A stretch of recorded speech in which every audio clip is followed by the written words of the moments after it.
वो अपने डिपार्टमेंट से निकला और गाड़ी की जानी बढ़ा और गाड़ी निकाल ही रहा था कि एकदम से गाड़ी किसी से टकराई।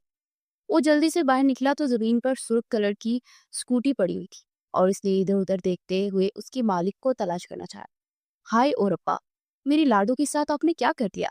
हाय अल्लाह, बेचारी को कितनी चोटें आ गई हैं। एक नस्वानी आवाज पर वो चौंक कर मुड़ा तो वहां पर एक गंदमी सी रंगत की लड़की खड़ी थी, जिसने सर पर हिजाब लपेटा हुआ था। देखें, मुझे नहीं पता था कि आपकी स्कूटी साइड पे खड़ी है और मैं जल्दी में था, इसलिए मुझे पता नहीं चला। और सर झटक कर बोला। उस लड़की ने उसे सरतापा देखा। वैसे ना हद होती है किसी चीज की।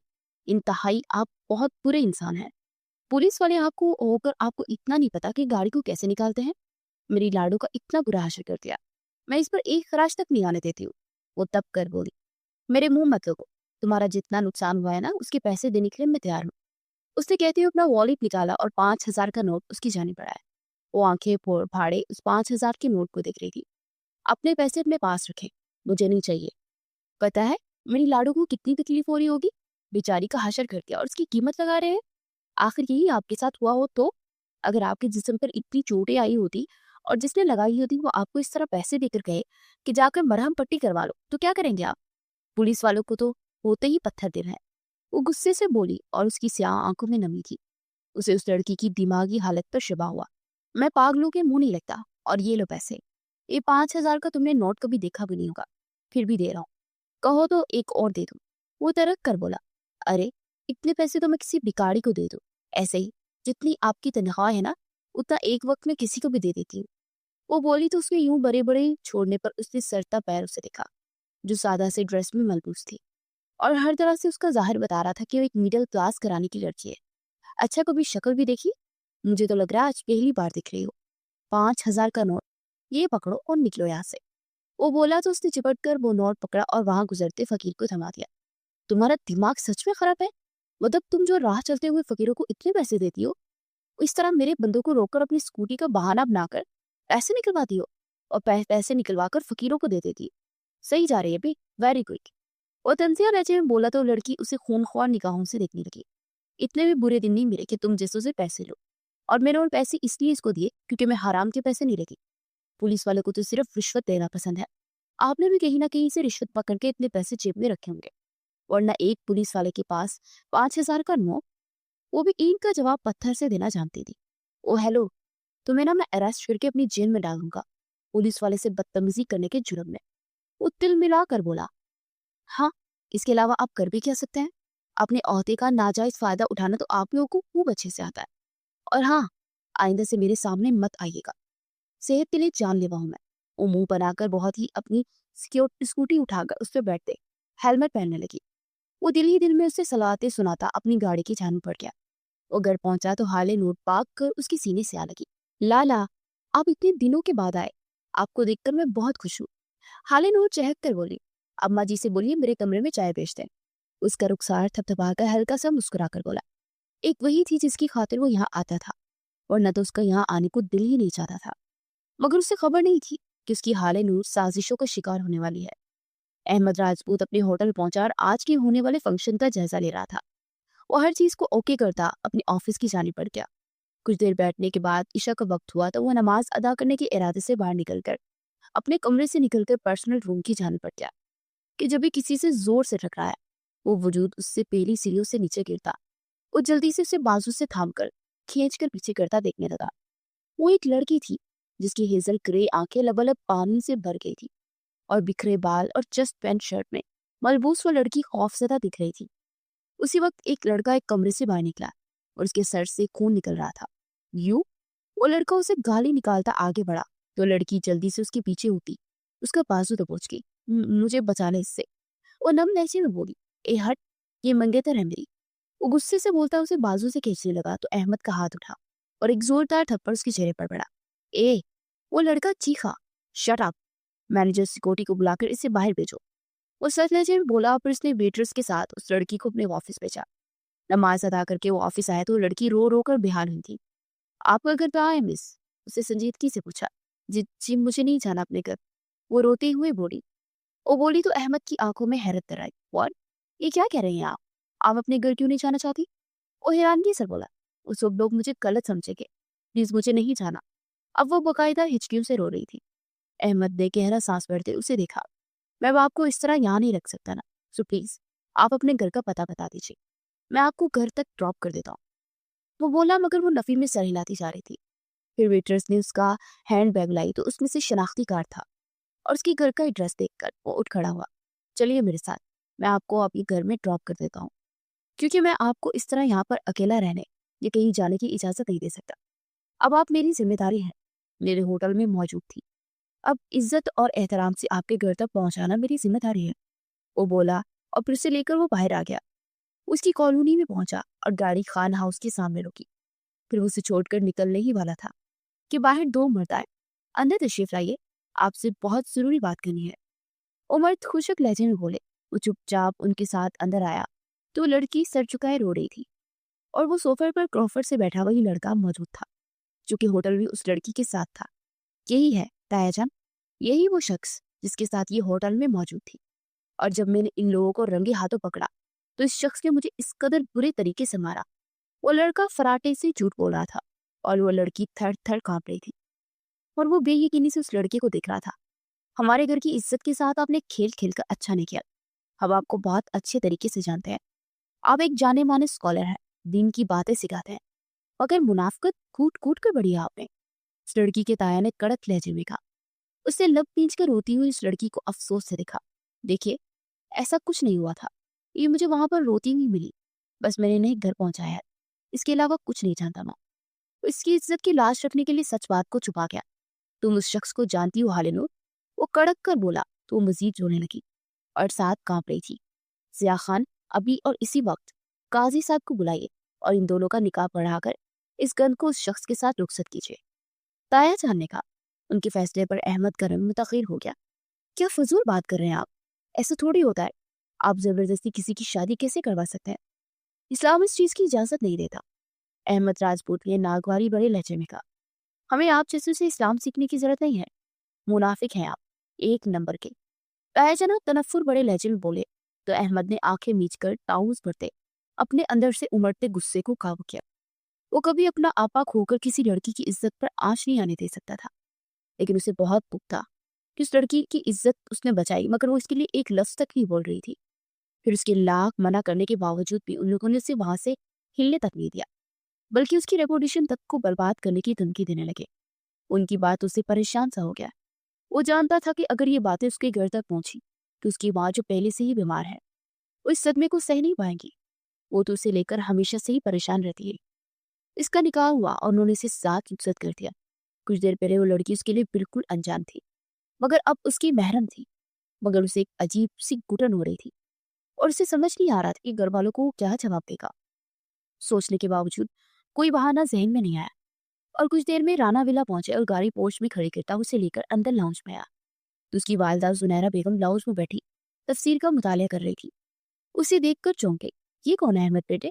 जुनैरा बेगम ने चुस्त लिबास में मलबूस अहमद के पीछे खड़ी हाले नूर को देखकर पूछा। ये मेरी बीवी है अम्मी। अहमद ने गहरा सांस भरते हुए कहा। तू बेयकीनी से उसे देखने लगी। हाले नूर थर थर कांप रही थी। उसे लग रहा था कि वो औरत भी सबकी तरह उसे कोसेगी, गुस्सा करेगी, मगर वो सिर्फ कुछ पल बेयकीनी से उसे देखती रही। फिर उन्होंने हाथ में पकड़ी हुई तफसीर कुरान को चूमकर साइड पर रखा। इधर आओ बेटा, उन्होंने नरम लहजे में कहा तो मरे मरे कदमों से चलती पास आई। उन्होंने जेरे लब कुछ पढ़ा और फिर उस पर फूंक मारे। चश्मे बंदूर, अल्लाह पाक आपको नजरे बद से बचाए। उसका माथा चूमते हुए बोली तो हाले नूर की आंखें भर आई। ये कौन है अम्मी? लाउंज से अंदर एक खातून दाखिल होते हुए बोली। ये अहमद की बीवी है। वो बोली तो हरम जोर से चौंकी। ये सब क्या सुन रही हूँ मैं? ये तुम्हारी बीवी है? कहाँ से लाए हो इसे? उसे सरतापा देखते हुए हकारत से बोली। अपिया, क्या हो गया है आपको? वो चिंचिला कर बोला और जुनैरा बेगम ने भी नागवारी से सर झटका। फिर अहमद ने गोल मोल करके बात बताई, मगर होटल में वो किसी लड़के के साथ थी, ये बात वो छुपा गया। हालेनूर उस शख्स को देखकर रह गई जो कि इसकी इज्जत का मुहाफिज बना और इसकी न जाने कौन सी नेकी का सिला था। वो नम आंखों से उसे देखे जा रही थी। फिर कुछ देर के बाद एक लड़की अंदर दाखिल हुई और होंठ सिक्योर कर उसे देखने लगी। माहीन बच्चे, इन्हें अपने कमरे में ले जाओ, अहमद राजपूत ने कहा। क्यों भाई, मैं क्यों लेकर जाऊं अपने कमरे में? ने ये आपकी बीवी है, ये आपके कमरे में ही रहनी चाहिए, क्यों ना?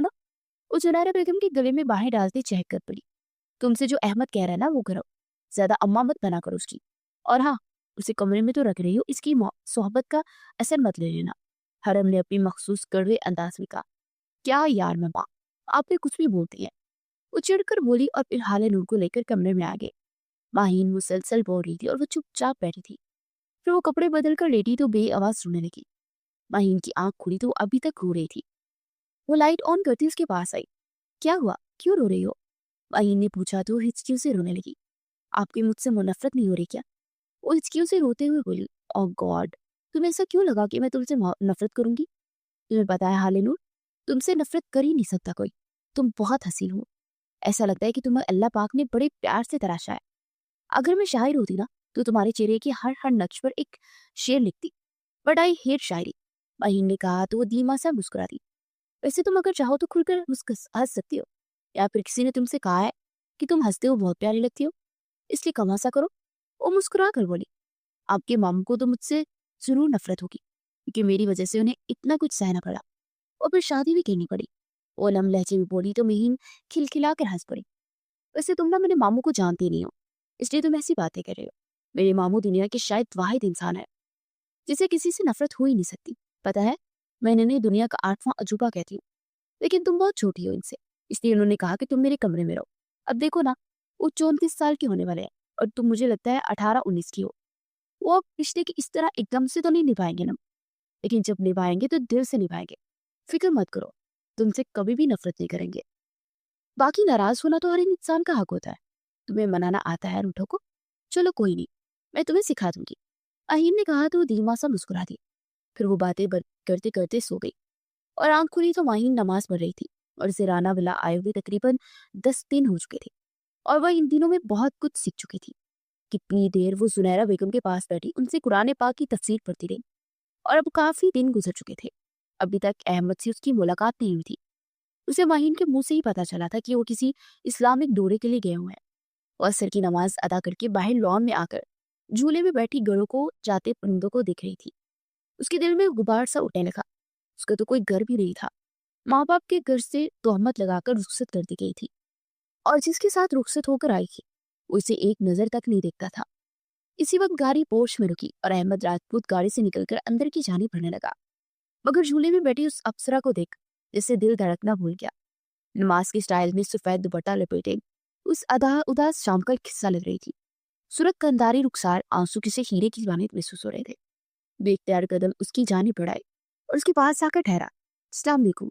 उसके सलाम लेने पर उसने चौंक कर गर्दन घुमा कर देखा तो अहमद राजपूत को देखकर हड़बड़ा कर उठी और उंगलियां चटखाती सर झुकाए लग कुचलने लगी। जब सलाम किया जाता है तो उसका जवाब देते हैं। वो अपने महसूस नरम लहजे में बोला तो उसने निगाहें उठाकर उसे देखा। फिर उसकी बोलती निगाहों से घबराकर जल्दी से निगाहें झुका गई। अहमद के लोगों पर हल्की सी मुस्कुराहट तैरने लगी। वो हालांकि इतनी बोल्ड और मॉडर्न फैमिली से ताल्लुक रखती थी, मगर उसमें झिझक और शर्म बहुत थी। मगर दिल में एक चीज खटकती थी कि वो इस दिन होटल में अपने कजिन से मिलने इस तरह क्यों गई। इस वक्त यहाँ मत बैठिए, अंदर चलिए, अजानें होने वाली है मगरिब की। वो बोला तो चुपचाप अंदर की जाने पड़ गई। फिर वो कुछ देर जुनैरा बेगम मुहर्रम के पास बैठा उन्हें चाय का कहने के बाद उठकर कमरे में चला गया। कुछ देर के बाद मुलाजमा चाय लेकर लॉन्च में आए। अम्मा जी, ये भैया जी की चाय। मुलाजमा ने कहा। अरे बेटा, जाओ जाकर अहमद को चाय दे आओ। जुनैरा बेगम से उससे कहा तो उसे पटाकर अहमद की जाने देखने लगी। मुझे मत देखो, मैं ही इन्हें चाय देने जाती थी, लेकिन अब से मेरी ड्यूटी खत्म। तुम्हारा शौहर है, तुम भुगतो। वाहिद ने मुंह बनाकर कहा तो कब थामे उसके कमरे की जानिब पड़ गई। उसने दरवाजा नॉक किया तो अंदर से उसने आने की इजाजत दी। वो अंदर दाखिल हुई तो सोफे पर बैठा लैपटॉप पर लगा हुआ था। आपकी चाय। उसकी आवाज पर उसने चौंक कर सर उठाया। अरे, आप क्यों लेकर आई? माहिन कहाँ है? उसे यहाँ पर देखकर वो हड़बड़ा कर बोला। वो अम्मी जान ने कहा था कि मैं आपको दे आऊं। वो आहिस्ता से सर झुकाए हुए बोली तो गहरा सांस भरते हुए रह गया। वो जानता था कि उन्होंने जानबूझकर उसकी हाथ चाय भेजी है। वो इतनी दिनों से सिर्फ फोन पर यही कह रही थी कि आते अपनी बीवी को अपने कमरे में रखो, और यहाँ तक कि अपने पोते पोतियों का शौक चढ़ा हुआ था। Thank you so much. वो चाय का कप थामते हुए बोला, फिर एकदम उसके कपड़े देखकर चौंक गया। आपने माहिन के कपड़े क्यों पहने? उसे हैरानगी से पूछा। उस दिन मुझे ऐसे ही उन्होंने बेच दिया था, कपड़े नहीं थे कोई लेने दे गए, तो इसलिए माहिन के पहन रही हूँ। वो शर्मिंदा से होकर बोली तो उसे अपनी लापरवाही पर सख्त गुस्सा आया। आई एम सॉरी, मुझे भूल ही गया था कि मैं आपको शॉपिंग करवा दूं। 1 मिनट में इस माहिन को पूछता हूं। उसने लब भींच कर बोला और फिर कॉल मिलाकर माहिन को ऊपर कमरे में बुलाया। क्या है मामू यार, चैन से बच्ची को जीने भी नहीं देते हो। वो चिल्ला कर बोली, शट अप, और तुम मुझे ये बताओ कि तुमने शॉपिंग क्यों नहीं करवाई इन्हें? वो तब कर बोला, ओ हेलो, मुझ पर चिल्लाने की जरूरत नहीं है। मैं इसमें कसूरवार आप है। आपने पैसे कब दिए थे मुझे? और ये आपकी बीवी मेरी जिम्मेदारी नहीं है, बल्कि ये आपकी जिम्मेदारी है। अपनी जिम्मेदारी को खुद निभाइए। मुझे और 100 काम होते हैं। एक तो मुझ पर होटल्स का काम छोड़ कर चले जाते, वो सब भी मैं संभालू, यूनिवर्सिटी भी मैं जाऊँ, और फिर बाकी काम भी मैं करूँ, और आपकी बीवी को शॉपिंग भी मैं ही करवाऊँ। ये बीवी आपकी है, मेरी नहीं। वो भी माहिर थी, किसी की बर्दाश्त कर ले ये हो ही नहीं सकता था। ठीक है, ज्यादा बोलने की जरूरत नहीं है। पैसे दे देता हूँ, कल शॉपिंग करवा देना। वो जल्दी से बोला, मैं नहीं करवा रही, आप खुद ही अपनी बीवी को लेकर जाइएगा और खुद ही करवाइएगा। वो मुंह बनाकर बोली, तुम जानती हो ना, मुझे बाजार जाना बिल्कुल भी पसंद नहीं है। अजीब अजीब निगाहों से लोग देखते हैं। वो लब भींच कर बोला, मैंने कितनी बार कहा है कि लोगों की टेंशन मत लिया करें। लोग तो वेले निकम्मे हैं, उन्होंने तो सोचना ही है। आपको उनकी टेंशन क्यों होती है? इग्नोर करके आगे जाया करें। बाकी अगर कोई तंग करे तो मुझे फोन कर दीजिएगा, मैं पहुंच जाऊंगी आपको बचाने के लिए। लेकिन शॉपिंग के लिए मुझे माफ कर दे, मैं नहीं जाने वाली, क्योंकि आपके काम के चक्रों में मेरी यूनिवर्सिटी का प्रोजेक्ट मुकम्मल भी नहीं हुआ। मुझे वो मुकम्मल करना है। और हाँ, आज रात अपनी बीवी को अपने पास सुलाइएगा, क्योंकि मैं पूरी रात लाइट चलाने वाली हूँ और ये अकेले कमरे में रहने से डरती है। वो बोलती हुई बाहर निकल के, क्या बदतमीजी है ये ऐसे कैसे कर सकती है? मतलब मैं कैसे आपको यहाँ सुला सकता हूँ? वो झिंझला कर बोला, कोई बात नहीं, मैं किसी और कमरे में रह लूंगी, मैं नहीं डरूंगी। भाई ने मुझे आयतर कुर्सी सिखाई है, उसने मुझे बताया कि जब भी डर लगे ये पढ़ लिया करो, फिर डर नहीं लगेगा। वो मासूमियत से बोली तो अहमद ने महज सर हिलाकर उसे देखा, फिर वो चुपचाप बाहर निकल गई। अहमद जल्दी से उसके पीछे आया और साथ वाला रूम खोलकर दिया। आप यहाँ आराम कीजिए, अगर डर महसूस हो तो दरवाजा नॉक कर दीजिएगा। वो बोला तो वो सर इस बात में हिलाती अंदर चले गए। कुछ देर टेरेस पर खड़ी रही, फिर घर में बादल गरजने लगे तो वो खौफजदा सी होकर अंदर आ गई, मगर टेरेस का दरवाजा बंद करना भूल गई थी। वो लेटी थी कि जोर से बादल गरजे और साथ ही इस कदर जोर से बिजली गिरकी कि वो खौफजदा होकर कंफर्टर में छुप गई। खाना उसमें उसे ऐसा कमरा दिया गया था जिसमें कोई ना विंडो थी और ना ही बाई साथ खान उसी कमरे को साउंड प्रूफ कर दिया था। लाला, वो तरफ को रोती साथ खान को करने लगी। अहमद ने उठकर अपनी टेरेस की खिड़की बंद की और फिर उठकर बेख्तियार हालिनूर को देखने के लिए उसके कमरे की जाने पड़ा। उसने दरवाजा नॉक किया कि अंदर से दिलखराश चीख सुनाई थी। वो अड़बड़ाकर दरवाजा खोलता अंदर दाखिल हुआ तो बेड पर बैठी कानों पर हाथ रखे हिजानी अंदाज में चीख रही थी। वो जल्दी से उसकी जानिब बढ़ा, हालिनूर, क्या हुआ है? होश में आओ, उसे कंधों से पकड़े हुए बोला तो वो चीखना बंद कर चुकी थी, मगर उसका जिस्म यख ठंडा और पसीने में शरबुर था। वो जल्दी से उसके सीने से लगती अहमद को तो जैसे होश उड़ गए थे। उसे जिंदगी में कभी किसी लड़की से हाथ तक नहीं मिलाया था और यूं एकदम से उसकी गले लगी और उसके दिल में हशर बर्पा कर दिया। उसने सर को उस बात में हिलाने लगा, फिर दोबारा से बोल पड़ा, महीन, हरम भी वहां आ चुकी थी। महीन ने जल्दी से खिड़की और टेरेस के दरवाजे को बंद किया और उसकी दूसरी साइड पर आकर बैठ गई। हरम कुछ देर बाद वहां से चली गई थी। अहमद पूरी रात उसके पास सरीला था, उसका हाथ पकड़े पुरसुकून से सो गई। फजर के टाइम वो उठा और वजू करके नमाज पढ़ने मस्जिद के लिए निकल गया। नमाज के बाद वो कमरे में दाखिल हुआ तो हालिनूर बेड पर सर झुकाए बैठी थी। वो खिनखारता हुआ उसके पास जाकर बैठ गया। आही ने मुझे बताया कि अपिया आपको बहुत कड़वा बोलती रही है। वो हमेशा से ऐसी ना थी, बल्कि बहुत अच्छी और नरम दिल की थी, जैसे मेरी अम्मी है ना, बिल्कुल वैसी। उन्हीं की तरह बहुत नरम थे। मगर उनकी शादी जहां पर हुई उस शख्स ने बात बात पर उनकी कम सूरत होने पर ताने देता था। एक पुरएतमाद सी हरम राना जिसे खो सकी। फिर अपिया प्रेग्नेंट हुई तो उनके शौहर को बेटा चाहिए था और इन दिनों हरम आपी मेके में चली आई, मगर वो शख्स उन्हें तलाक देने पर अड़ गया क्योंकि बेटी पैदा हो गई थी। मेरे बाबा ने उनसे कहा कि उनकी बेटी को तलाक लिख दो, तुम जो चाहोगे वही दोगे। उसने कंपनी में 50% शेयर्स मांग लिए और मेरे बाबा ने आपी का घर बचाने की उसकी ये शर्त भी मान ली। मगर उन्होंने एक चीज बहुत अच्छी की कि उन शेयर्स की मालिक हरम आपी को बनाया और वो शख्स ये भी बर्दाश्त नहीं कर पाया। वो जबरदस्ती हरम आपा से सब लेना चाहता था, मगर बाबा ने हरम आपा से पहले ही कह दिया था कि ऐसा कुछ मत करना, क्योंकि वो शख्स सब पाने के लिए तुम्हें छोड़ देगा। और हरम आपी भी डर चुकी थी कि वो शेयर्स कभी उनके नाम नहीं करेगी। फिर बाबा ने वो शेयर्स महीन के नाम कर दिए तो वो चिल्ला कर रह गया, क्योंकि महीन से लेने की शर्त ये थी कि जब महीन अपनी रजामंदी से ले। फिर आज से 15 साल पहले जब मैं 18 साल का था तो इन्होंने कहा कि उनकी तलाक याफ्ता बहन, जो कि मुझसे 10 साल बड़ी है, उससे शादी कर लो वरना तलाक दे दूंगा। तब भी हरम आपी ने कहा कि दे दो तलाक, मगर वो अपनी बाई की जिंदगी कभी खराब नहीं करेगी। और आप ही ने मुझे बचाने के लिए खुद को कुर्बान कर दिया। वो नम लहजे में बोलता चला जा रहा था और फिर सर उठाकर देखा तो उसके रुखसार भी भीगे हुए थे। वो उसकी बहन के दुख पर रो रही थी। लोग इतने बुरे क्यों होते हैं? जो नहीं पसंद उन्हें तकलीफ क्यों देते हैं? मेरे बाबा ने भी मेरी मामा से शादी की और इनकी ड्राइवर की बेटी थी, तो कभी किसी ने इन्हें कबूल ही नहीं किया। वो बहुत हसास थी। बाबा की मोहब्बत के बावजूद भी वो बहुत मुरझाई सी रहती थी, क्योंकि बाबा उनके लिए कभी स्टैंड नहीं ले पाते थे, जैसे मेरे लिए नहीं लिया। बाबा हमेशा से ही अपने बाबा से यानी हमारे दादा से और फिर आगे तायाजान से डरते ही रहे। पूरी जिंदगी उन्होंने ना कभी अपनी बीवी की के लिए और ना ही अपने बच्चों के लिए स्टैंड लिया। मेरी मामा जब मैं पैदा हुआ तो उसी दौरान वफात हो गई। मेरे लाला छोटे से थे, 7 साल के, मगर वो मेरी मामा भी बन गए और बाबा भी। कोई मुझे कुछ कहता तो वो डाल बनकर खड़े हो जाते। लेकिन आज से 2 साल पहले सानिया आपी ने उन पर इल्जाम लगाया कि वो इनसे जबरदस्ती करने की कोशिश कर रहे हैं, और सबने बिना उनकी सफाई सुने उन्हें घर से निकाल दिया। फिर हकीकत खुल गई। किसी ने सानिया आपी को कुछ नहीं कहा, क्योंकि वो तायाजान की बेटी थी। और फिर छोटे ताया के बेटे सफियान ने मुझे बहुत तंग किया कि मैं उससे दोस्ती कर लूं। अगर कोई डांटता तो वो मेरे लिए लड़ता था, और फिर मैं उन्हें सात भाई जैसा समझने लगी। और उस दिन वो मुझे आइसक्रीम खिलाने के बहाने होटल में ले गए, और वहां जाते ही उन्होंने मेरे साथ गंदी हरकतें करनी चाहिए, तो मैंने वाज उनके सर पर दे मारा और वहां से भाग आई, और आपने मुझे बचा लिया। मगर मैं ताया जान और सुफियान के खौफ से उस दिन कुछ बोल नहीं पाई थी। I am so sorry. वो रोते हुए बोलती अपने कान पकड़ के। अहमद को उसकी मासूमियत पर हैरानगी हो रही थी, और वो खत्म हो चुकी थी। वो महरूमियों के बीच पली थी और अपने लिए जज्बाती सहारे ढूंढती थी। उसके माथे पर लबरकता उसे साकित कर गया। सो बेगम साहिबा, जल्दी से तैयार हो जाए, और हम आज शॉपिंग के लिए जा रहे हैं। उसकी रुखसार को छूते हुए बोला तो जैसे हया से सिमट सी गई, और वो उठकर अपने कमरे में आया। और वो चेंज करके बाहर आया तो इसने हिजाब करके अपने इर्द गिर्द चादर ले रखी थी। उसकी चेंज पर बहुत खुश था। इसने देरों शॉपिंग करवाई। अगले दिन उसे पॉलर छोड़ने आया तो उससे फोन नंबर मांगा, तो हाले गुमसुम से देखने लगी। हाले नूर, फोन नंबर? वो फिर से बोला, मेरा मोबाइल तो घर में ही रह गया। उस दिन मैं आपको क्या कहूँ? हाले नूर, आप कम से कम बताएं तो सही कि आपके पास मोबाइल नहीं है। मुझे आप बार बार गिल्टी फील करवा रही है।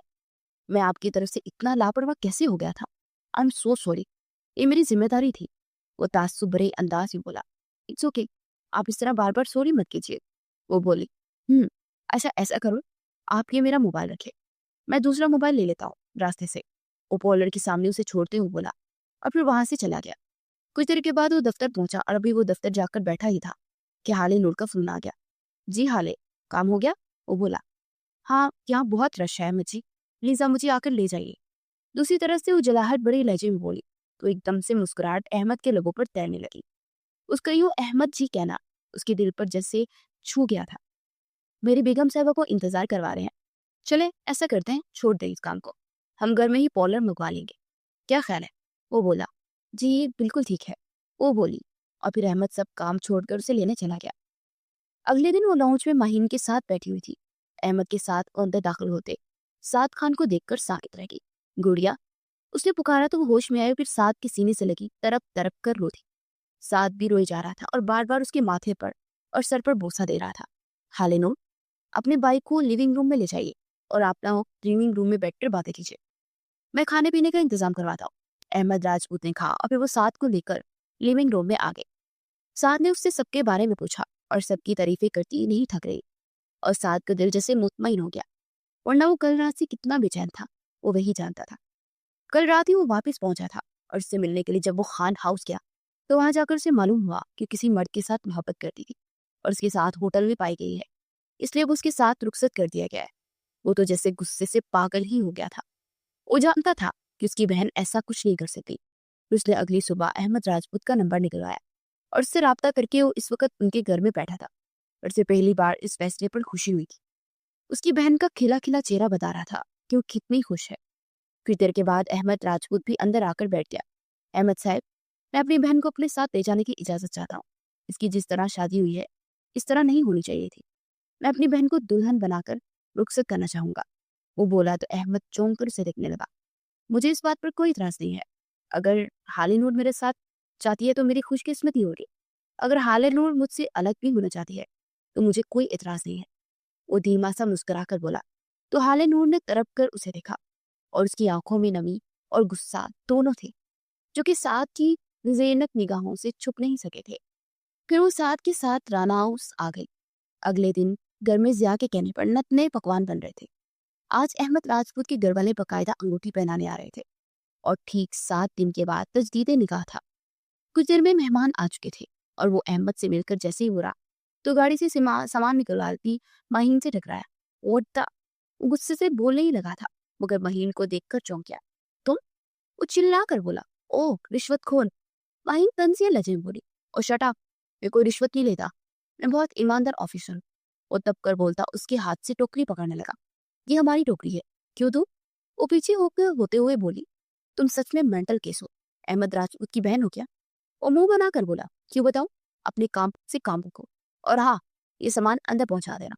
वो टोकरी उसने हाथ में पकड़कर तंग कर बोलती अंदर की जानी पड़ती। ओ गॉड, क्या पागल लड़की है। वो चिल्लाकर बाकी की चीजें उठाकर अंदर आया। सब फैमिली मेंबर्स वहीं पर आ चुके थे। हाले नूर हिजाब की अहमद के पहलू में बैठी हुई थी। अहमद ने उसके हाथ पे अंगूठी पहनाना हल्का सा हाथ को दबाया तो अपना हाथ खींच गई। साथ तो महीन की तरफ देख रहा था जो कि गंदमी रंगत में भी ऐसी डिसेंट पर्सनालिटी से छाई हुई थी। वो हाले नूर को कमरे में ले गई तो साथ भी कुछ देर के बाद वहां आया तो अंदर सुफियान खड़ा था। अरे वाह, क्या किस्मत है इस अंकल की जो तुम जैसी अनछुई हसीना मिल गई। सुफियान भी बाकी से बोला तो साथ ने जोर से मुट्ठियां बीची और आगे बढ़ने लगा तो इसी वक्त चटाक की आवाज सुनाई दी। वो थप्पड़ हाले नूर ने मारा था। इससे बेहतर तुम्हारे लिए कोई जवाब नहीं होगा। वो शख्स मेरा शौहर है और तुमसे लाखों गुना ज्यादा अच्छे हैं और भले तुम्हारे साथ रंग रूप में बहुत कम है मगर उनका इखलाक, उनका किरदार ऐसा है कि तुम उनके सामने उनके जूते की धूल भी नहीं है। आप यहाँ से दफा हो जाओ और आइंदा से मेरे मुंह मत लगना। तुम जैसों की मुंह तोड़ना मुझे अच्छी तरीके से आता है।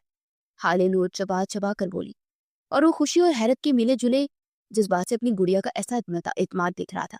फिर उसकी निगाह महीन पर पड़ी जो कि मुतमईन सी खड़ी थी जैसे इस वाक़े से कोई ताल्लुक ही ना। यू? सफियान गुस्से से उसकी जानिब बढ़ने लगा तो साद ने उसके कॉलर से खींचकर उसके चेहरे पर रख के थप्पड़ मारते उसे वार्न किया। आइंदा से मेरी हालिस नूर से दूर रहना। वो सर्द लहजे में बोलते उसे बाहर धकेल गया। वैसे मेरी प्यारी से मामा ने क्यों मेरे प्यारे से मामू जान से नाराज कर? पता है, इनका चेहरा उतर गया। तुमने एक बार भी उनसे बात नहीं की। माहीन की बात पर साद की आंखें फैल गई। व्हाट? अहमद राजपूत तुम्हारे मामू है? वो बेयकीनी से बोला। क्यों नहीं हो सकते? इतनी बड़ी बांझी कैसे हो सकती है? वो सर झटक कर बोला। आप भी अगले 20 साल तक शादी मत कीजिए तो देख लीजिएगा, जब आपकी शादी होगी ना, आपकी भी बांझी या बांझा मेरी उम्र का होगा और फिर आपको खुद ब खुद मालूम हो जाएगा कि ऐसे इतनी बड़ी बांझी कैसे होती है। वो मुंह बनाकर बोली। ओ आई सी, मतलब तुम ये कहना चाहती हो कि तुम 21-22 साल की हो बस? वैसे 30-32 की लगती हो। साथ ने मोबाइल का आरई से कहा तो महीने से कीना तोड़ निगाहों से देखा। मामू, कि इस्लाम हमें एक कत्ल की भी इजाजत नहीं देता। अगर एक कत्ल जायज होता तो मुझे बताइएगा, सबसे पहला कत्ल इन्हीं का करूँ।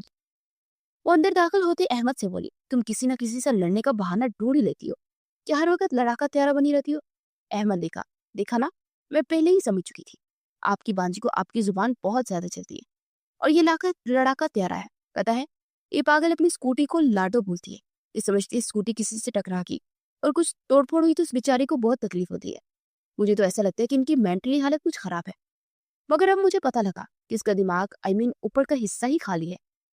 साद खान बोलता जा रहा था और हाले नूर मुंह खोले अपने लाला को पहली बार इन बोलते देख रही थी। मैं आपसे बहुत शर्मिंदा हूँ। अगर इसने आपके साथ बदतमीजी की है तो ये ऐसी ही है, किसी को नहीं छोड़ती। हाँ हाँ, अब तो आपको मुझ में अजीब ऐ भी नजर आएंगे ना। बीवी जो मिल गई, बाढ़ में जाए आप। वो तंग कर बोलती बाहर की जाने पड़ी और फिर रुककर साद की जाने देखने लगी। मियाँ बीवी के दरमियान आपका क्या काम है? आप भी बाहर तशरीफ ले जाइए। वो तंग कर बोलती बाहर निकल आई तो साद भी उसके पीछे चला आया। वैसे आप हमेशा इतने ही गुस्से में रहती है क्या? उसके साथ चलते हुए बोला। क्यों, आपको पूछ कर क्या लेना है? रिश्ता बेचना है क्या? नीयत तो नहीं खराब होगी मुझ पर? उस दिन तो बहुत गुस्से में बोल रहे थे, आज बात पे बात पर हंसी निकल रही है।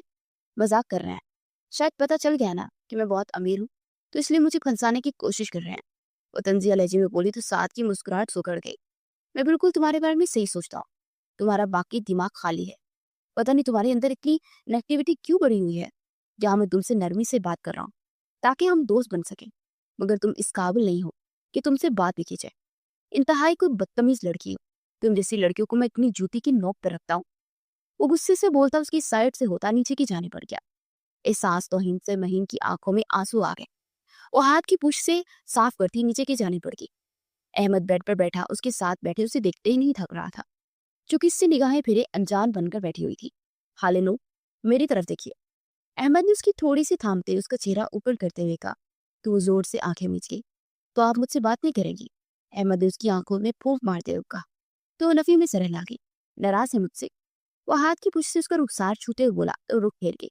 बोलिए ना हाले नूर, आपकी बात सुनने के लिए तरस रहा हूं मैं। वो भोजन लहजे हुए बोला। क्यों तरस रहे हैं आप? आप तो यही चाहते थे ना कि हम अलग हो जाए। फिर क्यों आप मेरे लिए तड़प रहे हैं? और न रूठे अंदाज में बोलती उठकर ड्रेसिंग के पास आई। I am sorry. मैं अपने दिल पर हाथ रख के कहता हूँ कि मैंने वो किस दिल से कहा है। मैं जानता हूँ कि आपके बिना जीने का तस्वुर भी नहीं मैं कर सकता। कल रात मैंने कैसे गुजारी है आप नहीं जानती। हालांकि हम एक कमरे में नहीं रह रहे थे, लेकिन फिर भी आपका यूं वहां इस घर में होना मेरे लिए सुकून का बाइस था। मैं खुद से लड़ता रहा हूँ पिछले कई दिनों से, क्योंकि मेरा दिल आपकी तरफ माइल हो रहा था। मगर मैं अपने दिल को समझाता था कि नहीं, तुम ऐसा नहीं कर सकते। हाले नूर तुमसे बहुत छोटी है। मैं खुद से शर्मिंदा हो रहा था कि मैं एक छोटी सी बच्ची से मोहब्बत करने लगा हूं। उसे बाहों में बड़े हुए बोला। अच्छा जी, और ये छोटी सी बच्ची जो कि आपसे इतने दिनों से मोहब्बत कर रही है, उसका क्या? मेरे एहसासात और जज्बात की कोई कदर नहीं है आपको? बहुत बुरे हैं आप। वो मुंह बहुत सौर कर बोलती तो अहमद ने अपना कामनी सी गुड़िया जैसी बीवी को बाहों में भर लिया। मैं अहमद राजपूत दिलो जान से आप पर फिदा हो। हालेलुट उसे इस कदर नरमी से पकड़े हुए था जैसे वो कोई कांच की गुड़िया हो। मैं कोई कांच की गुड़िया नहीं हूँ जो आप मुझे ऐसे छू रहे हैं। जोर से पकड़िए ना मुझे। और मदहोश लहजे में बोली। ऐसे ही ठीक है। डर लगता है कि आप हार्ट ना हो। उसे मजीद करीब हुआ था, मगर उसकी गिरफ्त में वो अभी भी नरमी थी। उसे छूकर अनमोल कर रहा था। वो पुरसुकून से उसके दिल के मुकाम पर सिर रखे उसकी धड़कनों को सुन रही थी। फिर कुछ देर के बाद वो शादी की तारीख रखकर वापसी के लिए निकल गए। इंतजार की घड़ियां खत्म हो चुकी थी और बारात का दिन आ पहुंचा था। सात मेहमानों के इस्तकबाल के लिए खड़ा था कि अंदर दाखिल होते महीन पर निगाहें टिक चुकी थी। वो ग्रीन कलर की मैक्सी के साथ हिजाब की बहुत प्यारी लग रही थी। साथ बेख्तियार उसे देखता गया, फिर एक टेबल पर जाकर बैठ गया। साथ ने टिश्यू बॉक्स से टिश्यू निकाला और फिर पेन निकाल कर बोला आई एम सॉरी लिखा था। और फिर वेटर के हाथ उसे भेजा तो महीन ने खोल कर देखा और गुस्से से चिड़मड़ करके उसे जमीन पर फेंक दिया। उसने मुस्कुराकर दोबारा से एक और टिश्यू पर लिखकर भेजा तो उसका दोबारा वही हशर किया। वो बार बार वक्फे वक्फे से उसे बेच रहा था। और फिर उसने अपनी हैंड बैग से लिपस्टिक निकाली और टिश्यू पर कुछ लिखने लगी। वेट्रेस टिश्यू लेकर आई तो उस पर आई हेट यू लिखा था। वो धीमा सा मुस्कुराते इस टिश्यू को अपनी पॉकेट में डालकर जिया की जानी बढ़ा, जो कि खाना वगैरह देख रहे थे। साथ बेटे, हारे नूर के ससुराल वालों का खाना टेबल पर लगवाइएगा। इन लोगों को किसी किस्म की तकलीफ नहीं होनी चाहिए। जी बाबा, ऐसा ही होगा। वो सर हिलाकर बोला और फिर वेटर के साथ उनके टेबल पर खाना लिखवाने लगा। माही, कॉल किसकी है? उठा लेना। हरम ने बोला। अम्मी फायजा है और मैं इतने शोर में कैसे पिक करूं कॉल? वो बोली। आइए मैं आपको बाहर लेकर चलता हूँ। साथ ने कहा तो सर झटक कर उसके साथ बाहर आ गई। वो वहां बड़ी कुर्सी पर बैठ गई। हेलो फाइजा, क्या हुआ? उसने पूछा। व्हाट? और फिर दूसरी तरफ से न जाने क्या कहा गया कि माही चीख पड़ी। वो जो वापस पलट रहा था उसकी यूं चीखने पर हड़बड़ा कर पड़ता। क्या हुआ माहीन? सब ठीक है ना? वो जल्दी से पास आकर पूछने लगा। मेरी लैला का एक्सीडेंट हो गया है और इसे ना हॉस्पिटल लेकर जाना होगा। फाइजा के आउट हाउस में रहती है, तो फाइजा के पास इस वक्त कोई भी गाड़ी अवेलेबल नहीं है और ना ही कोई और है जिसके साथ वहां से हॉस्पिटल लेकर जा सके। मुझे उसे फौरन लेकर जाना होगा। वो रोते हुए बोलती जा रही थी। ओके, नो प्रॉब्लम, हम अभी चलते हैं। वो जल्दी से बोला तो आंसू साफ करते उसे देखने लगी। आप मेरी मदद क्यों करेंगे? आप तो मेरे दुश्मन नंबर 1 है ना? वो मुंह बनाकर बोली। अरे ऐसे थोड़ी ना होता है, इंसान हूं मैं भी। तो इंसानियत तो मेरे अंदर भी है ना। अब कोई तकलीफ में है तो मैं इसे इस तरह तो नहीं देख सकता ना। अपना फर्ज हर हाल में निभाता हूँ। और मुस्कुराकर बोला तो माहीन उसे मशकूक अंदाज में देखने लगी। आप अंदर जाकर अपनी मदर को बताइए, मैं आपको लेकर चलता हूँ। वो बोला। नहीं नहीं, उनको बताने की जरूरत नहीं है। उन्होंने साफ मना कर देना है। मेरा उसे बचाना बहुत जरूरी है। वो बोली। लेकिन ऐसे बिना बताए जाएंगे तो सब लोग परेशान हो जाएंगे ना। वो बोला। नहीं, कोई परेशानी नहीं होगी, मैं मैसेज कर दूंगी मामू को, वो सारी सिचुएशन संभाल लेंगे। वो जल्दी से बोली तो वो कुछ पल के लिए सोचता रहा और फिर उसने इस बात में सर हिला दिया और फिर वो उसको लेकर उसके बताए हुए एड्रेस पर चल दिया। वो लोग वहां पहुंचे, वो तेजी से गाड़ी से निकलकर अंदर की जाने भागी। वो भी उसके पीछे पीछे अंदर दाखिल हुआ और जैसे ही वो कमरे में दाखिल हुआ, सामने पड़ी बिल्ली को देखकर उसकी आंखें हैरत और सदमे से फैल गई। उसके पास बैठी रो रही थी। तुमने मुझे बताना भी जरूरी नहीं समझा। कि मेरी लाला की हालत इतनी खराब है। वो चिल्लाकर बोली, अब बच्चों की तरह रो रही थी। साथ की इस वक्त जो हालत थी वो बयान से बाहर थी। उसका दिल चाह रहा था कि उस लड़की को रख रख के दो थप्पड़ मारे, जो उसकी इसकी बहन की शादी से उसे यहाँ लेकर आ गई थी, वो भी एक बिल्ली को बचाने के लिए। ये सब क्या है माही? ये है तुम्हारी लैला? उसके पास जाकर तंजिया अंदाज में पूछा। तो सर अस्पात में हिला गई। हमें इसे फौरन अस्पताल लेकर जाना होगा, शायद ये बच्चा है। वो बोली, मेरा दिमाग नहीं खराब हुआ। मैं एसीपी साद खान एक बिल्ली को अस्पताल लेकर जाऊंगा? डिस्कस्टिंग। तुम्हें जो करना है तुम करो, मैं हरगिज इसे अस्पताल लेकर नहीं जाऊंगा। तुम्हें अपना मजाक बनाने का शौक होगा तो शौक से बनवाओ। मैं बाहर गाड़ी में इंतजार कर रहा हूं, तुम्हारा जल्दी से वापस आओ, हम लोग होटल पहुंच रहे हैं।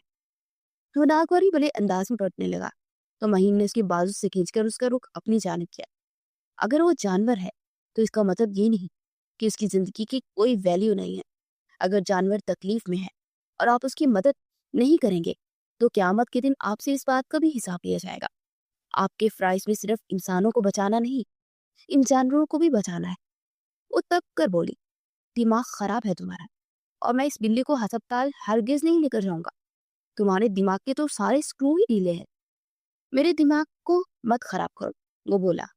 हजरत उमर फारूक रजी अल्लाह तआला अन्हु की दौर में उन्होंने फरमाया था कि अगर उमर फारूक की दौर में कोई कुत्ता भी दरिया फरात के किनारे पर प्यासा मर जाए तो इसका भी हिसाब उमर से होगा।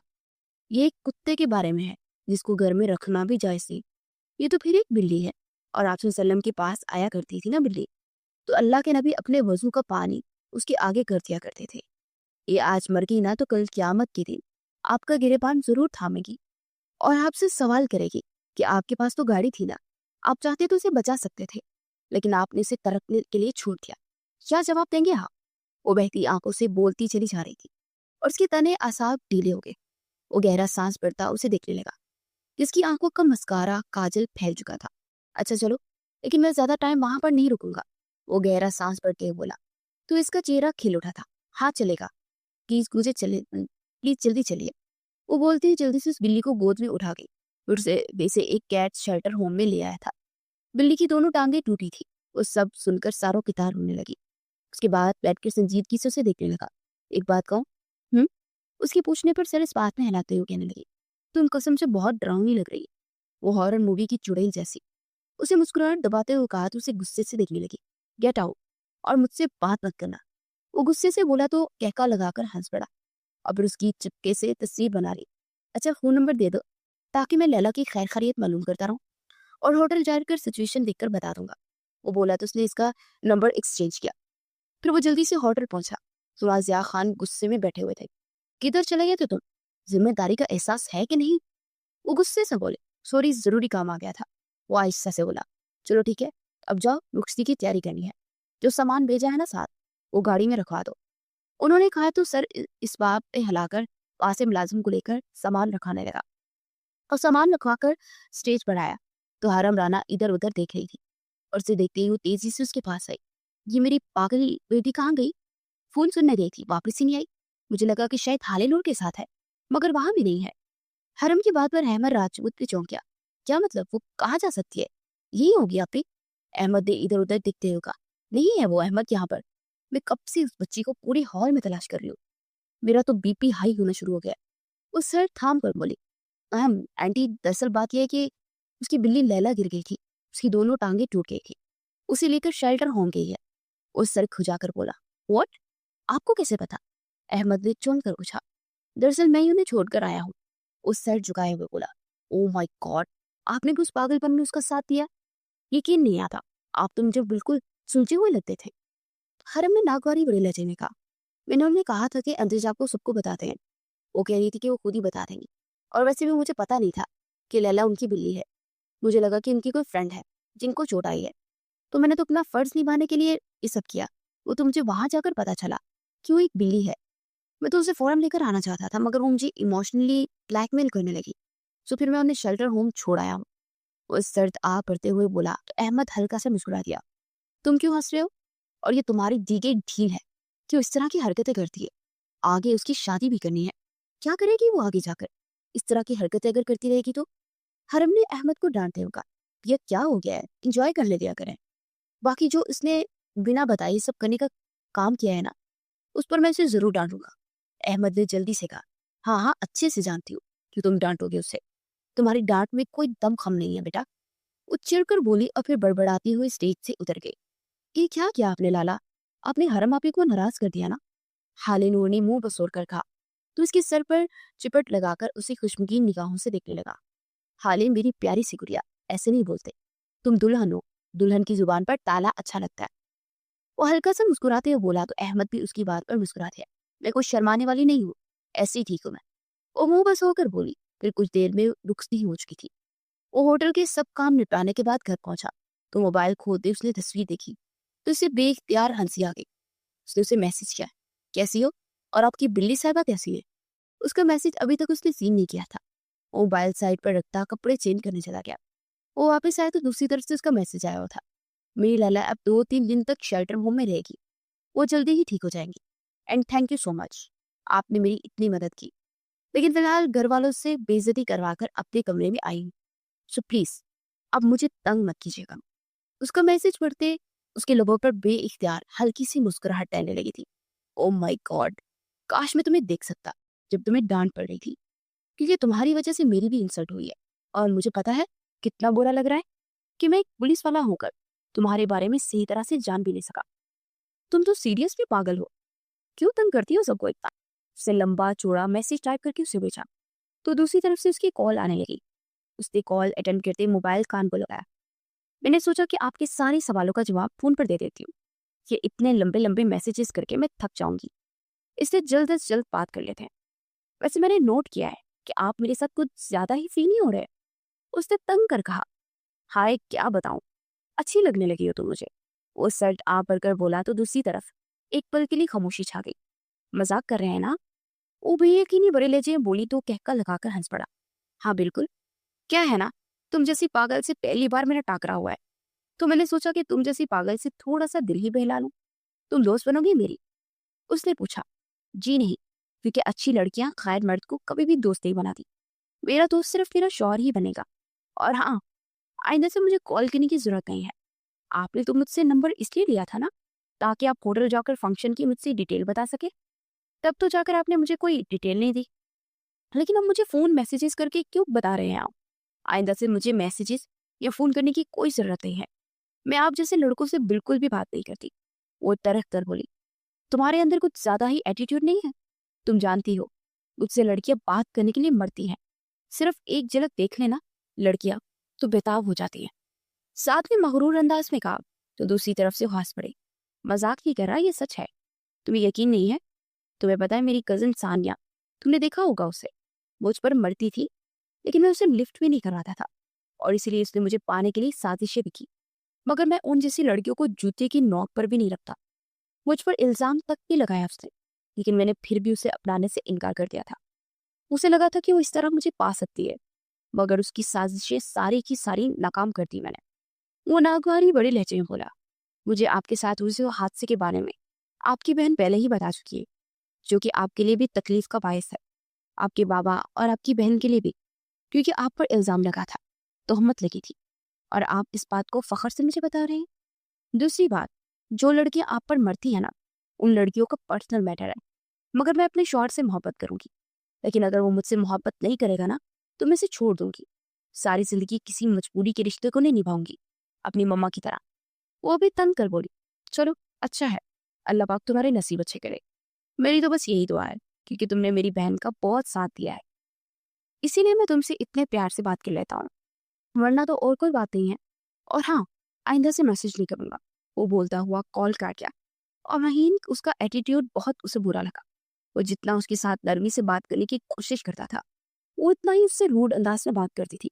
फिर वो सर झटक कर उसका नंबर डिलीट करता और उसकी तस्वीर डिलीट नहीं की, मगर नंबर डिलीट करके अंदर कहीं अजीब सी बेचैनी मची हुई थी।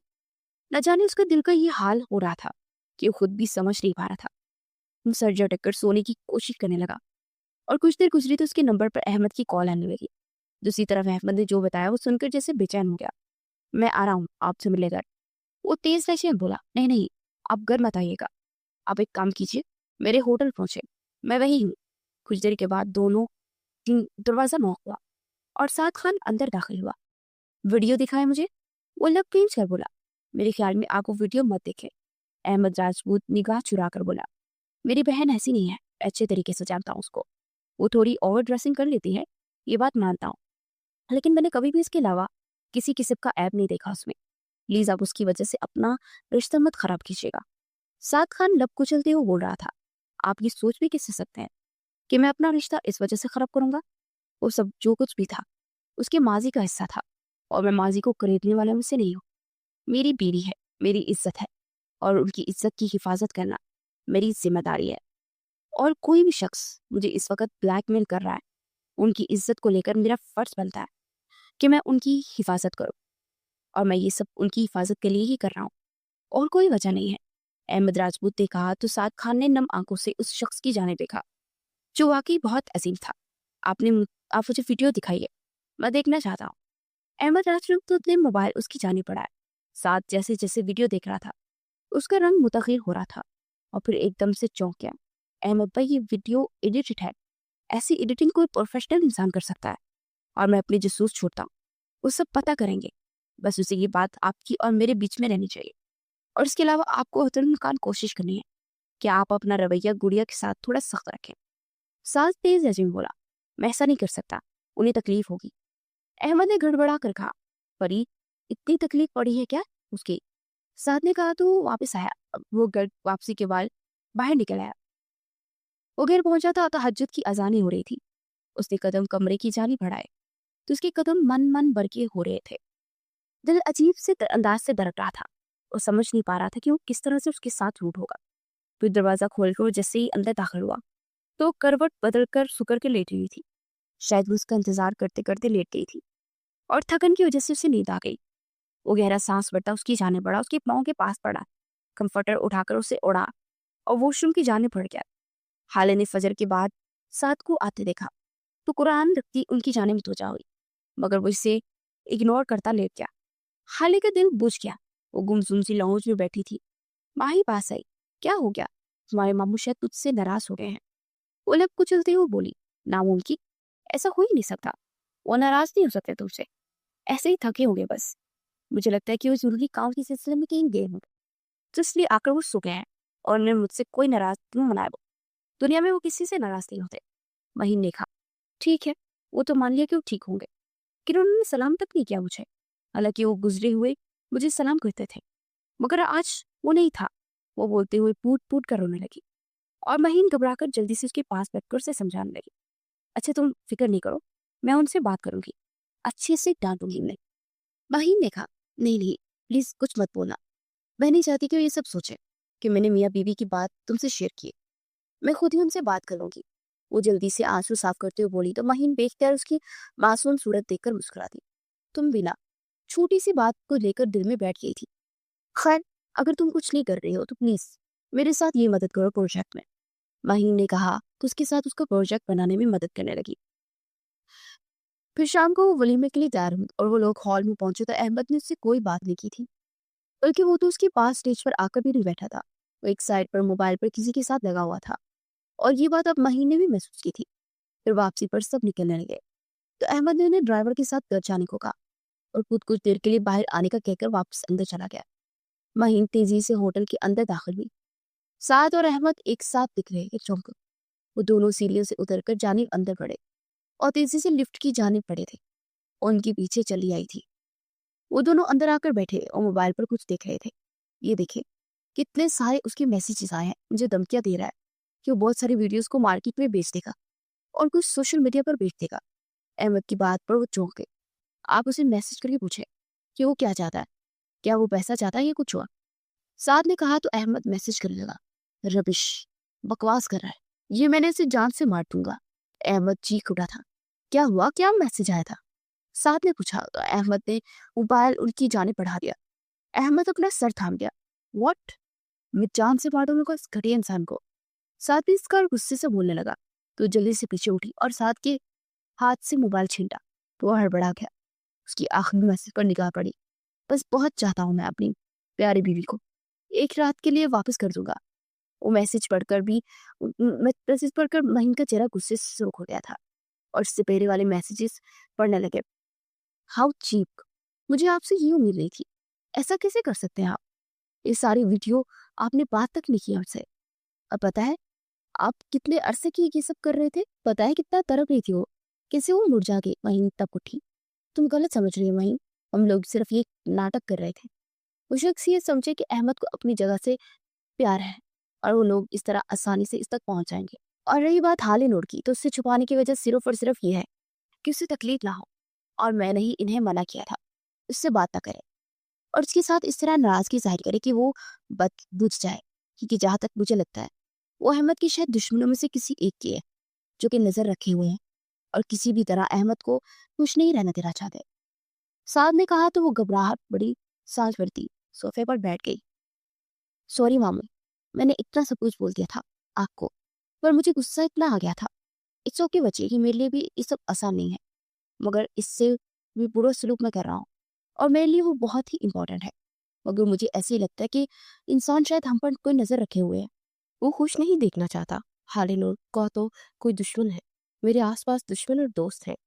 मेरी वजह से उन्हें ये सब सहना पड़ रहा है। पता नहीं उसने कहाँ से तस्वीरें ली हैं। उन तस्वीरों को वीडियो के साथ शामिल कर रहा है और वो बेहुदा बेहुदा वीडियोस बना बनाकर बेच रहा है मुझे।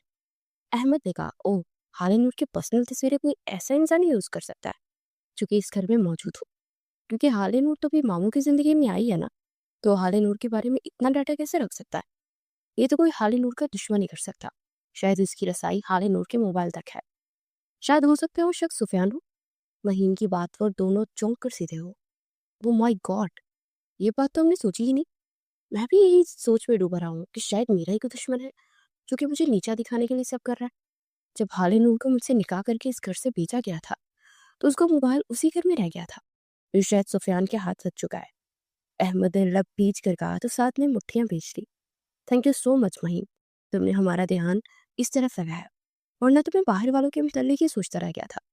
जो इंसान उसे होटल में बुलाकर अपनी हवस पूरी करने की कोशिश कर सकता है वो कुछ भी कर सकता है।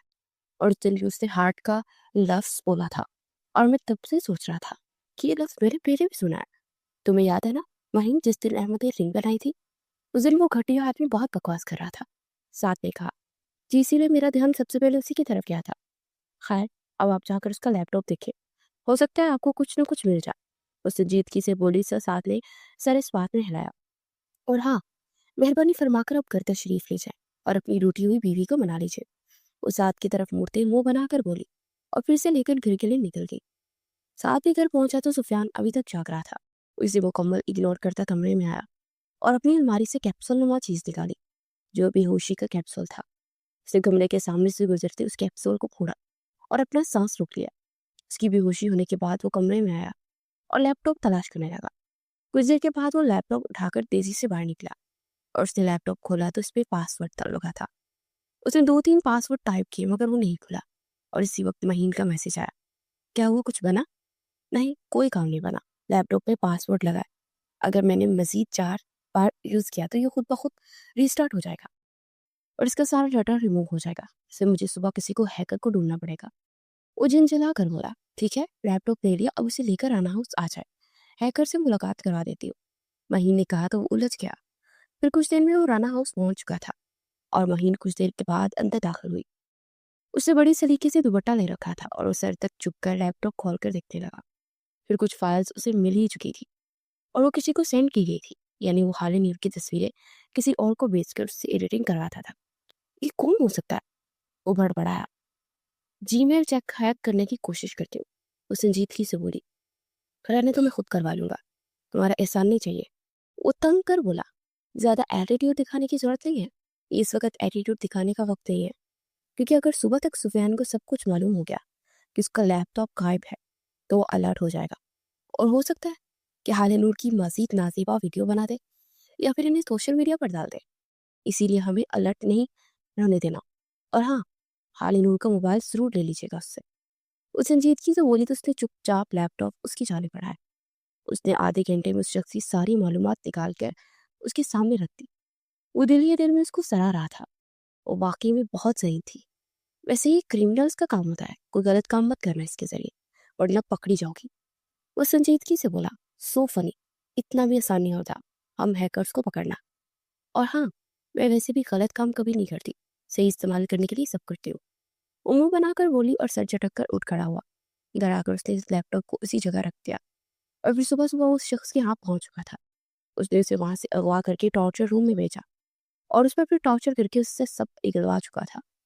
उससे उसका काम ही यही था कि वो लड़कियों के मोबाइल का पर्सनल डाटा खरीद कर उसे एडिट करता था। उन सब की एक गैंग थी।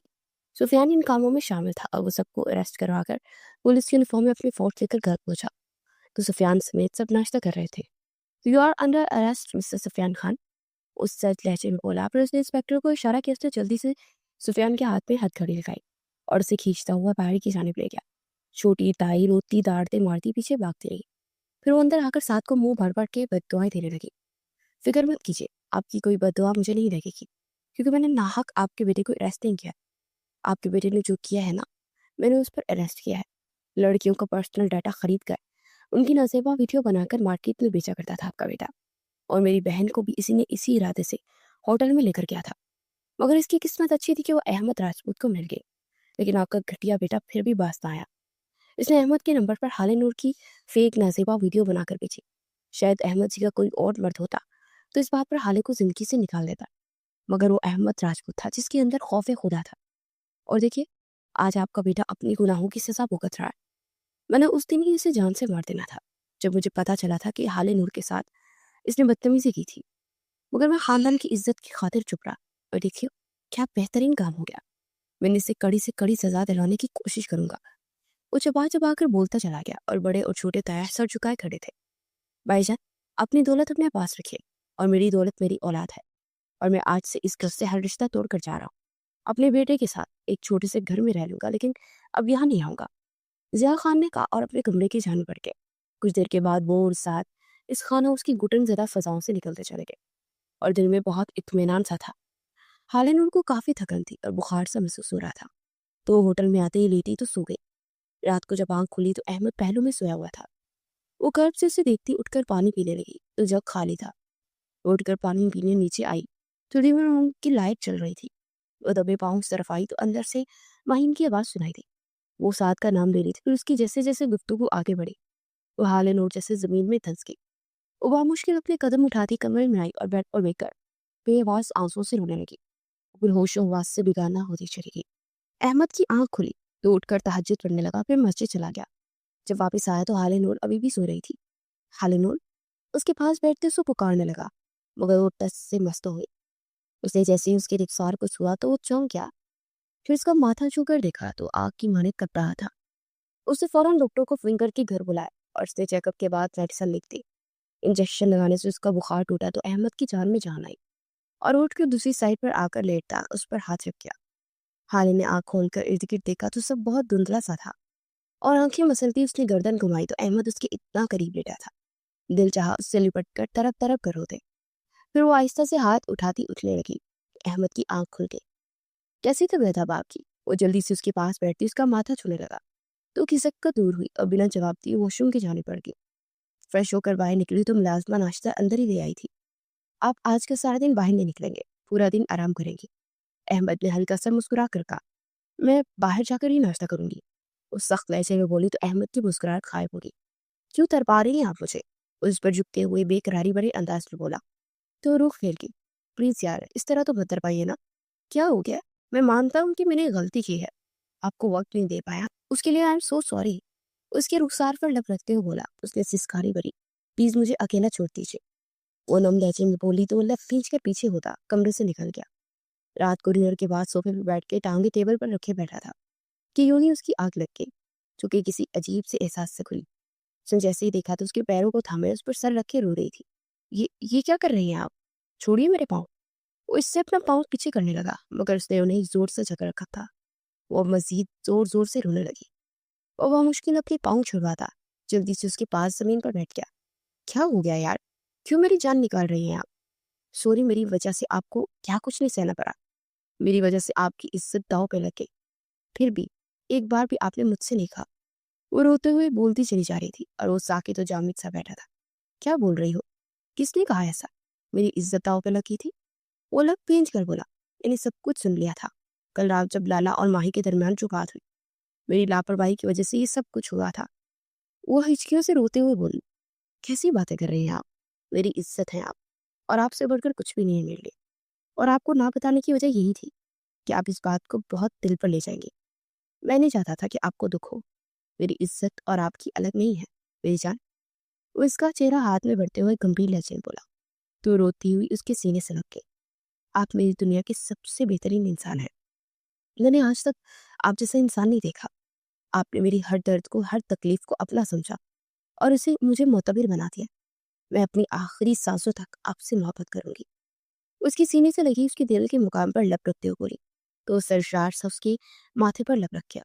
मैं भी आपसे बहुत मोहब्बत करता हूँ और अपनी आखिरी सांस तक करूंगा। वो उसके माथे पर माथा टिकाए गंभीर लहजे में बोला और फिर उसके चेहरे के हर हर नक्श पर अपने लब रखता चला गया। वो इसके इशार में सुर्ख कंधारी अनार की तरह सुर्ख हो रही थी।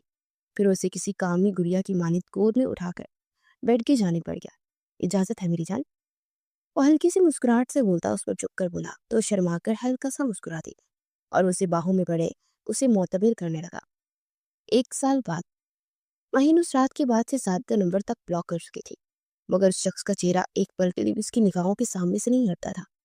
उसका दिल उसके लिए धड़क रहा था और वो ये सोच सोच कर तड़प जाती थी कि वो एक गैर महरम की मोहब्बत में तड़प रही है।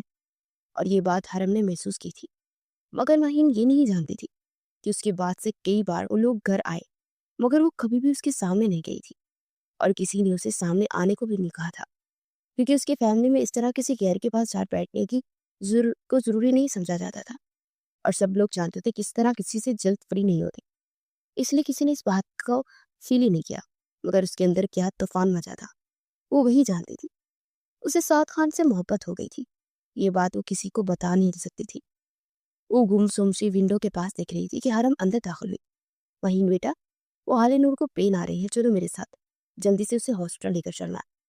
हरम ने कहा तो जल्दी से बाहर भागी। तो दर्द से तड़प रही थी और अहमद तबलीग के सिलसिले में शहर से बाहर था। वो रात की इस पैर से पेन लग गई थी। वो जल्दी से हरम के साथ उसे बाहर ले आई। हरम बेटा, उसकी बाइक को फोन करके बुला लो, क्योंकि हॉस्पिटल का मामला है और हम लोग इस तरह अकेले वहां क्या करेंगे। हरम ने कहा तो उस इस बात में हिला गई। हाले तुम्हारा मोबाइल कहाँ है, उसने पूछा। कमरे में ही रह गया, वो मुश्किल बोली तो लब खींच कर उसका नंबर अनब्लॉक करने लगी। फिर उसने कांपते हाथों से नंबर मिलाया, मगर बात करने की हिम्मत नहीं थी तो हरम को पकड़ा दिया। साथ 1 साल में एक पल भी उसे भूल नहीं पाया था। उसका ब्लॉक करना उसे बहुत गुस्सा दिला गया था। दिल तो चाहता कि एक बार उसे खड़ी खड़ी सुना दे, मगर वो तो उसे अपना चेहरा तक नहीं दिखाती थी। और वक्त के साथ गुस्सा बेचैनी में बदलने लगा था। वो हफ्ते में 2-3 बार चक्कर लगाता, सिर्फ सिर्फ उसकी एक झलक देखने के लिए। साद खान जैसा डैशिंग हैंडसम बंदा, जिससे हसीन तरीन लड़कियां बात करने के लिए बेकरार रहती थी, वो इंसान उस आम सी शक्ल की बहुत खास लड़की की एक झलक देखने के लिए पिछले 1 साल से तड़प रहा था। उसका नंबर मौजूद था, वो दूसरे नंबर पर भी उसे कॉल कर सकता था, मगर अना बीच में आ जाती और वो घर आकर कुछ देर जिया के पास बैठा रहा, जो कि काफी बोर हो रहे थे। वो आजकल उनकी शादी के बारे में सोच रहा था, क्योंकि उम्र में उस इंसान को हमदर्द और हमराही की जरूरत होती है। आज वो ब्यूरो से लेट आया था और फट से सो गया, मगर सोए हुए से कुछ देर हुई कि उसका मोबाइल बजने लगा और नंबर जैसे ही देखा तो एक झटके से उठकर बैठ गया। हेलो, उसने कॉल रिसीव करते मोबाइल कान को लगाते बेकरारी से कहा, मगर दूसरी तरफ हरम थी और उन्होंने हाल की तबीयत के बारे में बताया तो वह जल्दी से चेंज करता जिया के रूम में आया और फिर उन्हें लेकर कुछ देर में वो अस्पताल पहुंचे। तो कॉरिडोर में हरम बैठी थी, मगर वो दुश्मन जान खाइब थी। फिर हरम के मुंह से पता चला कि वो हाले के साथ रूम में है। कुछ देर के बाद वो हाले का हाथ थामे बाहर निकली। साद बिना पल के चिपके उसे देख रहा था, मगर वो सलाम करते उसे इग्नोर करती हाले के साथ लेबर रूम के जाने पड़ गई और उसकी बेरुखी पर दिल ही दिल में तिल मिला कर रह गया। फिर कुछ ही देर में हाले ने एक प्यारे से बेटे को जन्म दिया और उसे लेकर नीचे आई और जिया को थमा दिया। जिया माथा चूमते रो पड़े थे। बाबा मुझे दे ना, वो जल्दी से बोला। नहीं, मैं नहीं दे रहा, जिया ने कहा तो जिलजिला कर रह गया। अरे मुझे तुम्हें तो देखना है ना मेरा भतीजा। हरम ने कहा तो जिया उसे लेकर उनकी तरफ बढ़ गया और उनके पास खड़े वो हंसते हुए बात कर रहे थे। उन्हें देखते कुछ सोच रहा था। फिटे मुंह साद खान, ये तो बगल में छुड़ा और शर में ढिंडोरा वाला हिसाब हो गया। और बड़बड़ाता हुआ मुस्कुरा दिया, फिर सर झुकाए खड़े महीन पर पड़ी। मुबारक हो आपको मिस महीन, वो पास जाकर बोला। जी थैंक्स, और आपको भी। वो आहिस्ते से बोलती आगे बढ़ने लगी तो वो जल्दी से उसके सामने होता उसका रास्ता रोक गया। क्या बदतमीजी है ये, वो नजरें मिलाए बगैर बोली तो उसे गौर से देखने लगा। आप तो मुझसे ऐसे भागती फिर रही है जैसे मैं चोर सिपाही से भागता। अब आप खुद तो चोर हो नहीं सकती, करोड़ों की मालिक है, कि आपके दिल में तो चोर नहीं? उसके चेहरे को देखते हुए बोला, जो कि पल क पल मुतग़य्यर हो रहा था। नहीं, वो तो बस थक गई हूँ मैं। उसकी बात पर गड़बड़ा कर बोली तो आँखें सुकेर कर उससे देखने लगा, जो कि काफ़ी मुस्तरब लग रही थी। सब ठीक है ना वहीं? हालत तो ठीक है? वो तशवीश भरे अंदाज में बोला तो मैं सर हिला गई। कुछ देर में हालो को कमरे में शिफ्ट कर दिया गया था। वो माशाल्लाह बिल्कुल ठीक थी और साथ जाके कहने पर ये नाश्ता लेने जा रहा था और डॉक्टर ने 11-12 बजे तक आना था, तो हाले को छुट्टी हो जानी थी। वहीं आइए, हम नाश्ता करके बाबा और आंटी को साथ ले आएंगे। नहीं, मैंने नहीं करना नाश्ता, वो निगाहें चुरा कर बोली, मगर हरम के कहने पर मरे मरे कदमों के साथ बाहर चली आई। कैफेटेरिया में आते हुए एक साइड पर टेबल पर बैठ गए थे और वहीं ने महसूस किया कि वहां मौजूद लड़कियां साथ को मुड़ मुड़ के देख रही है, मगर वो बेनियाज सा मोबाइल पर लगा था। क्या लोगी तू? वो मोबाइल साइड पर रखते हुए बोला, और वो आपसे तुम पर आ चुका था, मैं चाय। वो आहिस्ते से बोली, वहीं मुझसे नाराज हो तुम? आई थिंक मैंने इस रात कुछ ज्यादा ही बोल दिया था। I am so sorry.